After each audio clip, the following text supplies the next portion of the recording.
मी दादाजी रेश्माबाई दगडू भुसे ईश्वर साक्ष शपथ घेतो की कायद्याद्वारे स्थापित झाले आहे अशा भारताच्या संविधानाबद्दल मी खरी श्रद्धा व निष्ठा बाळगेन।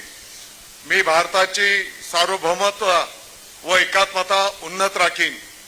मी महाराष्ट्र राज्याचा मंत्री म्हणून माझी कामे निष्ठापूर्वक व सचक विवेक बुद्धीने पार पाडीन आणि संविधान व कायदा यानुसार सर्व तऱ्हेच्या लोकांना मी निर्भयपणे व निष्पक्षपातीपणे तसेच कोणाच्याही विषयी ममत्व भाव किंवा आकस न बाळगता न्याय वागणूक देईन।